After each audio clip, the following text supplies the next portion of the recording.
Hapa niko Burundi tarehe 11 mwezi wa 10 2025. Hapa ni maeneo ambayo nimefika stendi moja Burundi panaitwa Mabanda. Unaona hata nembo zao, hata gari zao, plate number zao ni za Mabanda, na kama unavyoona hapa naelekea stendi, natokea Burundi naelekea Tanzania.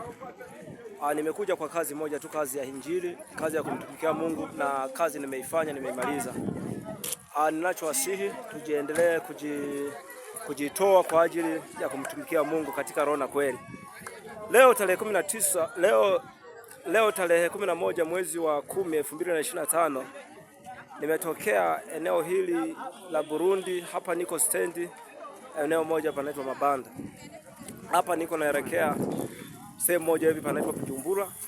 Nikishafika maeneo hayo, unaona mandhari jinsi yalivyo na gari jinsi zilivyo na maeneo na mazingira jinsi yalivyo, kama unavyoona, unavyocheki.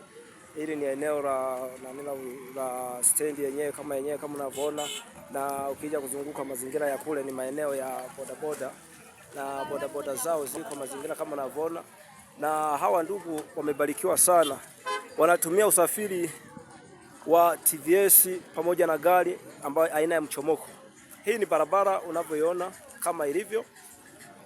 Leo tarehe 11 2025, nimetokea Bujumbura kwenye kazi ya Mungu, ambao nimeenda kufanya kazi ya Mungu kwenye Injili, na hapa nahitaji kupanda gari ili nielekee mahali ninakoelekea.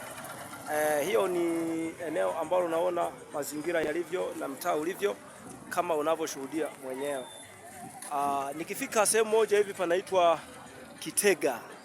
Nikifika maeneo hayo nitakuonyesha mpenzi mtazamaji kwamba hii ni eneo la Kitega, eneo la Burundi. Mungu wa mbinguni awabariki sana, niwatakie mchana mwema.